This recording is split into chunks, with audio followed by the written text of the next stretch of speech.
Hello, everyone, and welcome to today's webinar. This is part of the Foundation Maps monthly series, and today we're going to focus on a specific mapping tool called Measuring the State of Disaster Philanthropy. This is a free tool available to the public, created in partnership with the Center for Disaster Philanthropy.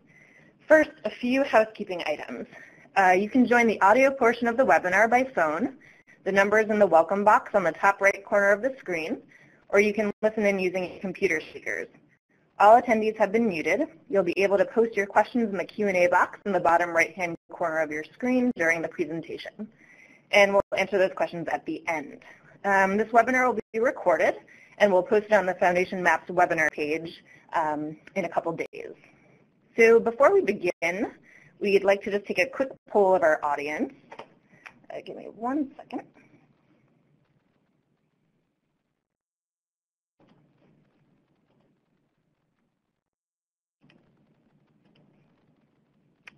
If you could just fill out what best describes your role in the poll here. We'll just take a couple of minutes to do this.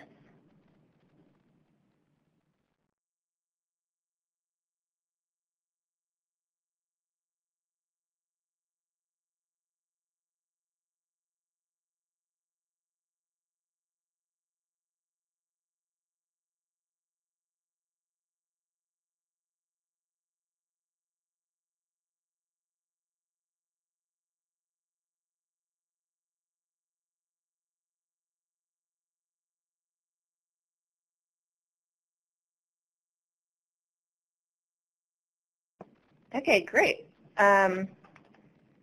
So today's presenter will be Grace Sato.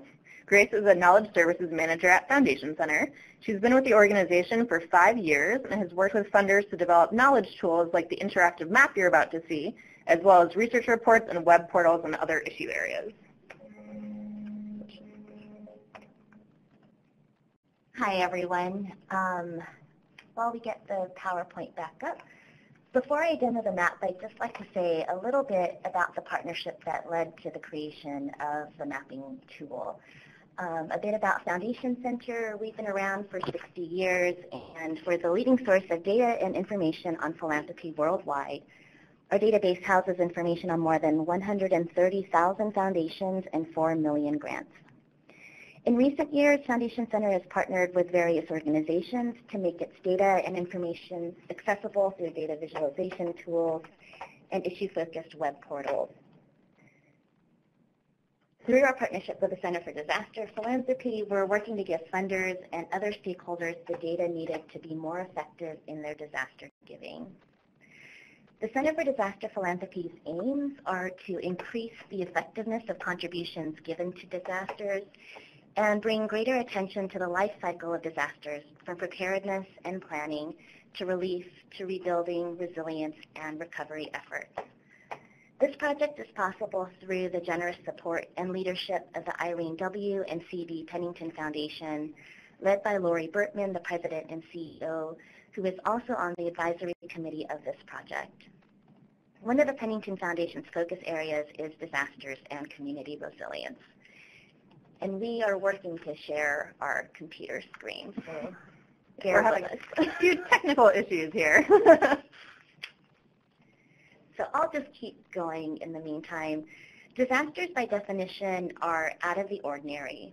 So we're locked into our ordinary patterns of activity. We tend not to think about disasters until they happen. But while disasters may not be predictable, they do happen with regularity. And we only have to look at the news to see that there are disasters occurring even as we speak. Last month, a massive Canadian wildfire displaced thousands of people.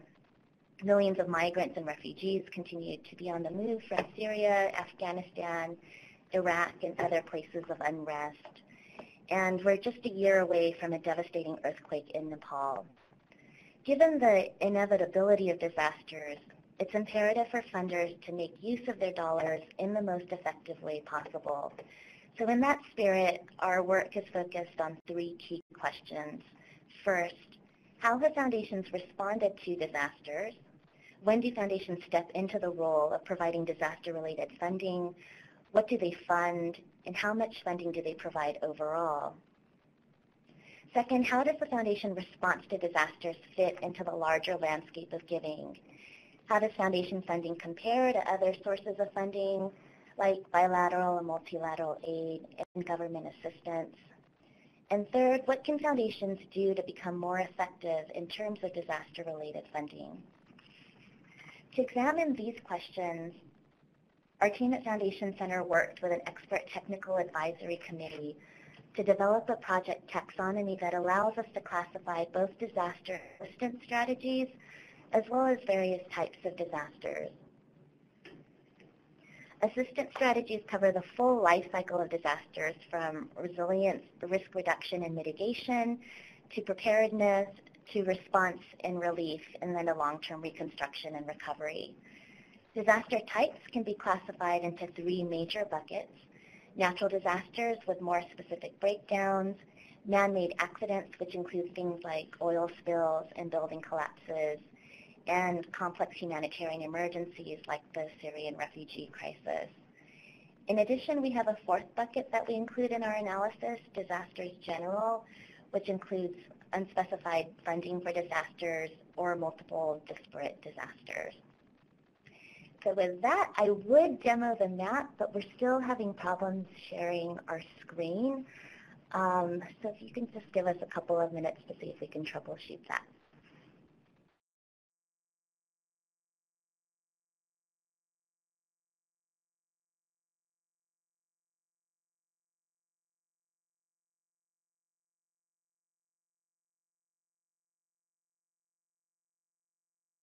Take over. Thanks so much for your patience. I think we are finally up and running. Really appreciate you hanging on like that. So now we'll go to the map. I'm on a different computer, so I'm figuring out how to use this one. Yay! So this is the Measuring the State of Disaster Philanthropy map. It opens up to a dashboard that summarizes all of the grants that feed the map. The bubbles and numbers in blue refer to foundation data. The bubbles and numbers in yellow refer to another alternative data source. In this case, the default is OECD DAC funding. I'll say a bit more about OECD in just a moment, but the left two boxes always display foundation data. So you can see that there are over 6,000 grants totaling about $1 billion in funding. The map includes grants from 2011 to 2015, which is when the platform was released. And we're currently working on updating the map with more recent data, and this year we'll also be creating an API that will automatically feed the map with the latest disaster grants in the broader Foundation Center database. So the two boxes on the right in yellow highlight OECD DAC funding. Governments distribute bilateral aid or giving to other countries for disasters and humanitarian crises, and that's what's reflected here. The 29 members of the OECD Development Assistance Committee includes the United States, European Union, individual countries within the EU, Japan, and others. In the mapping platform, there are over 35,000 disbursements from these government members, totaling $38 billion. So we can see that while foundation giving is relatively small compared to bilateral aid, it's still a significant amount. And at any time, if you wanted to grab this PDF of what you're seeing, you can click this button right here, and that'll create the PDF for you. So now I'll kind of go into what the filter options are. When we go to foundation data and the drop-down menu, you can see a list of different types of foundations. So community foundations, company-sponsored foundations, et cetera. So if you are interested in a specific type of foundation, you can select one of these filters to refine your search. Moving over to other data sources, the map is set up so users can compare foundation giving to another data source. Again, the default is OECD DAC donors, but this can be changed to other data sources, including UN OCHA, Fema, and Globalgiving. I'm going to select UN OCHA. And you can see that the numbers and bubbles in yellow have changed. UN OCHA is the United Nations Office for the Coordination of Humanitarian Affairs, and they also collect information on humanitarian aid through what they call their financial tracking service. The Financial Tracking Service is a comprehensive source of real-time humanitarian aid contributions. So this mapping tool contains over 15,000 commitments from this data source, totaling over $22 billion. And we also have Fema Grants data. Of course, Fema is the U.S. Federal Emergency Management Agency, and since all of their grants are for the U.S., the map zooms into the U.S. Fema distributes quite a bit of funding for disasters, and you can see that these total over $24 billion. And finally, we have Globalgiving. Increasingly, individuals and organizations give via online platforms like Globalgiving, and on our map there are 589 Globalgiving projects directly related to disasters and humanitarian crises, totaling nearly $30 million. So those are the data sources. There are other tools to filter your search. For example, you can use this location box to type in a specific country that you're interested in getting more information about. So I'm going to type in here Nepal. Like I mentioned earlier, and you probably remember, there was a huge earthquake that struck Nepal last year. And so if we were specifically interested in funding for Nepal due to the earthquake, we could also refine the search a bit more by going under disaster type. And this is where the taxonomy comes into play. And we can select earthquakes. And since the earthquake took place in 2015, I'm just going to narrow it down a bit further. And so this is what we're looking at in terms of grants for Nepal for the earthquake and given in 2015. There's another way to look at more specific details of these grants. Oh, and I want to point out that since we're still in Globalgiving, we're looking at Globalgiving projects here. But you can also get more detailed information on these grants in the list view. And so these are the grants sorted by descending dollar amount. We can see that Fidelity Charitable Gift Fund gave $5 million to an unspecified recipient. Oxfam Great Britain also gave a grant.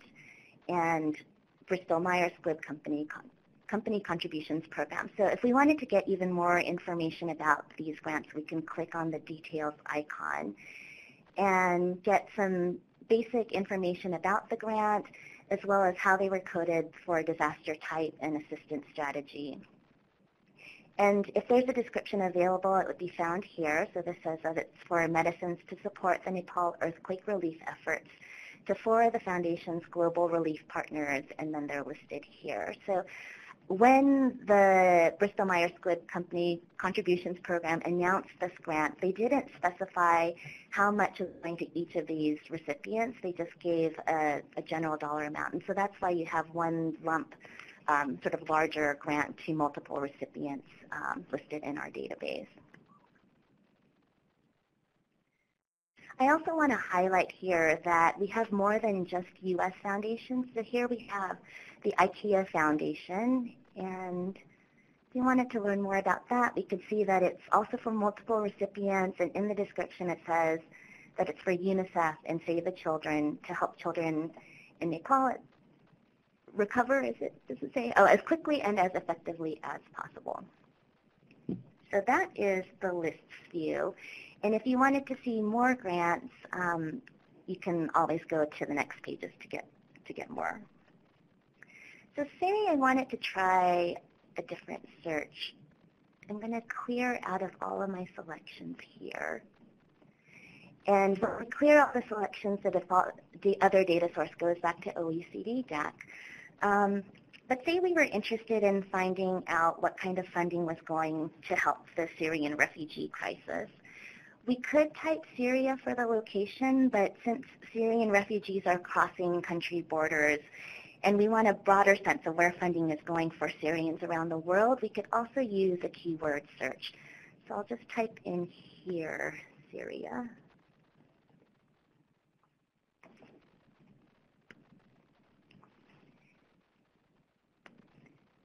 And even in the list view, you can see that there's this dashboard that summarizes the grants in the platform. There are 45 foundation grants, about 1,400 OECD DAC disbursements. And I'll reiterate that we're in the process of updating the map, so I imagine that there will be more foundation grants the next time we refresh the data. The largest grant was from the Bill and Melinda Gates Foundation to the United States Fund for UNICEF for $1 million. If we wanted to see more information about that, you can see that it's to address the most pressing needs resulting from the Syrian refugee crisis in Jordan.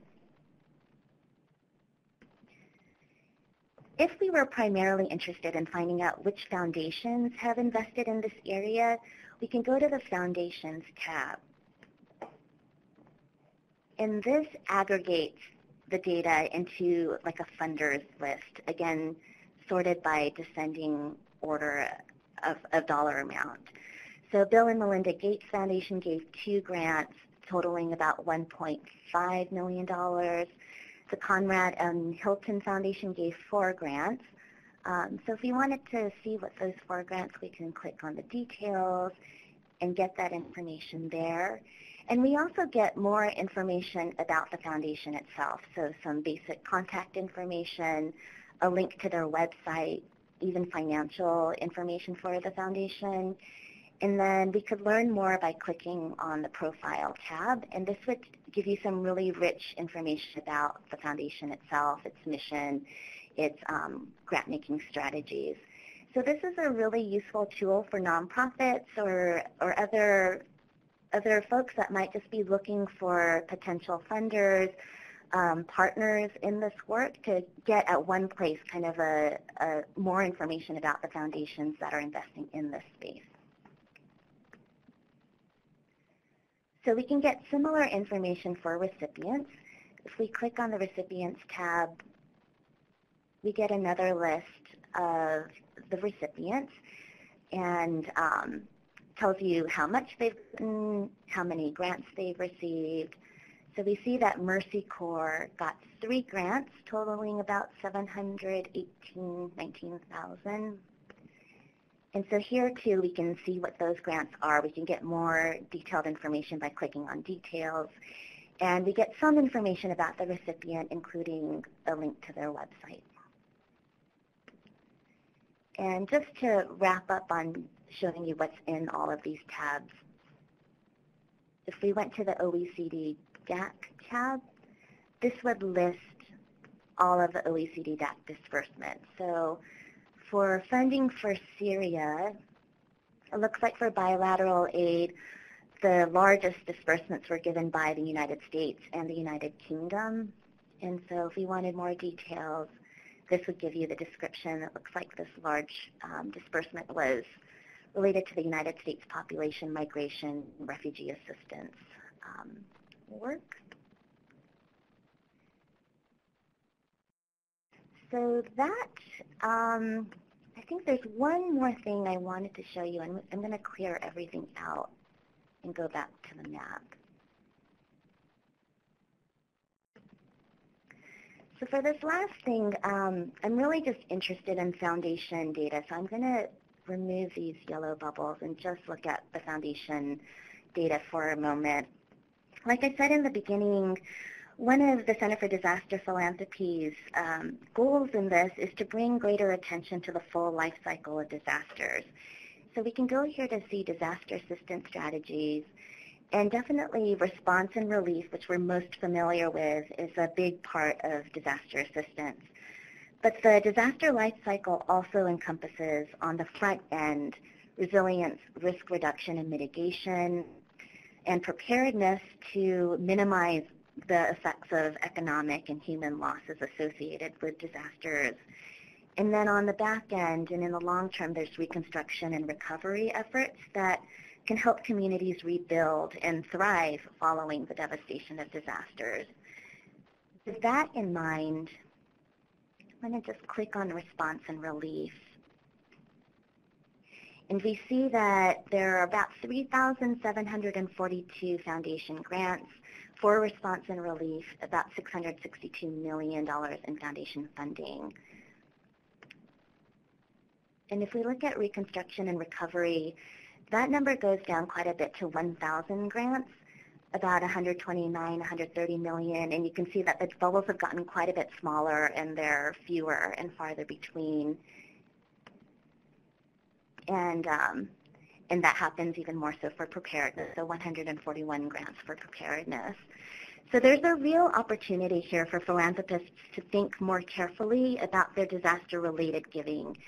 It's a chance to be less reactive, more strategic in their investments by filling in these gaps in funding for more preparedness or long-term reconstruction.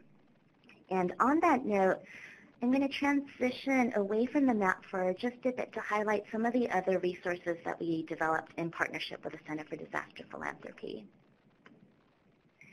This is the homepage for an online dashboard that we created that provides analysis and aggregated data for 2013, which is the latest year for which we have complete foundation.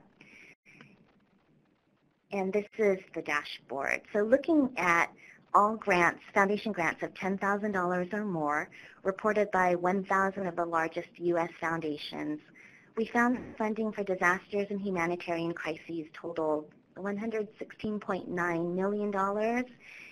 And looking at the disaster types, we can see that the majority of this is going to natural disasters, about 68%, 23% for disasters general, 9% for complex humanitarian emergencies,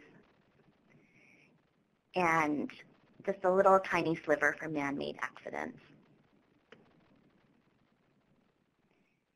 And this is where we can really see some of the differences in the strategies. So you see about 42% of funding going for response and relief, 19% for reconstruction and recovery, and 4% for preparedness.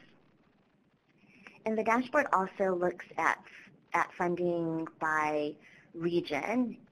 And so the majority of funding by the largest U.S. foundations, about 54%, is going to North America, 23% for Asia, the Middle East, and the Pacific, and about 15% of giving to Africa. And so on the dashboard, we also have top funder and top recipient lists, and you can use these filters up here to hone in on, if you wanted to look only at a certain disaster type, if you wanted to focus in on a certain disaster strategy, you can go and select combinations of filters up here. And so along with this dashboard, we created a key findings report that you can also download here. And the link for this dashboard is disasterphilanthropy.foundationcenter.org. I would have had that up here, but because of our technical difficulties, I'll just say it again. It's disasterphilanthropy.foundationcenter.org. And you can also access this through the Center for Disaster Philanthropy's website, which is disasterphilanthropy.org. And that concludes the demo of the tools. With that, we're going to take a look at the questions that have been coming in. Give us a moment to switch over to that. If anyone has any questions, you can feel free to type them in the Q&A box, and we'll just take a couple minutes to allow you guys to do so.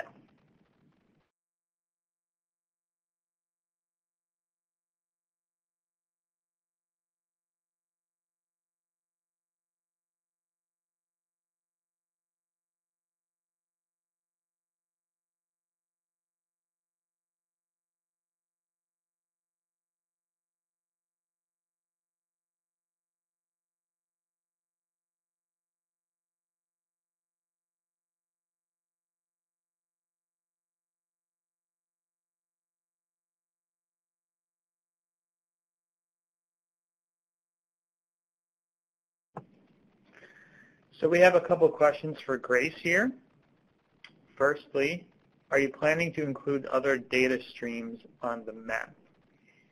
That is a good question. We are always looking for other data streams to include, and we're currently in conversations with potential data partners. And so if you know of other data sources, if you are working on other data, we'd love to be in touch. So the answer to that is yes. Great. Number 2, how can funders share their disaster data? Funders, so if you go to MAP, there's a little widget, I think on the bottom corner that says, are you on the map? And that will send you to a link that gives you information on how funders can share their data with us. We're working on some tools to make that a little easier for funders, but you can also feel free to get in touch with me directly. My email is gms@foundationcenter.org if you wanted to share your disaster-related data with us. Another one, is there any overlap in data across the different data sets? We did our best to make sure that there was no overlap. In the original data sets, there can be, so we did the deduping ourselves, and so what you see on the map, for the most part, should be unique data sets. There might be some things that overlap, but in general, we did try to do that cleaning up. Great. It seems like there's a couple of questions streaming in here. Maybe we can start with the one, will this map be freely available forever? That is a great question. I don't know about forever, but I can say that this map will be freely available for the foreseeable future. We're continuing our partnership with the Center for Disaster Philanthropy. We're excited about the work we're doing together, and so there are no plans for this to disappear anytime soon. Thanks, Grace. Another one here, very basic but to the point. Who are your data sources? The OECD DAC data they come directly from the sources. The OECD DAC funding comes from the OECD. The UN OCHA data comes from their financial tracking service. FEMA data comes from FEMA.gov, and Globalgiving, they have shared their disaster and humanitarian crisis-related projects directly with us. And they also share their data on IOTI, if you're familiar with that, so that's available publicly as well. So all of these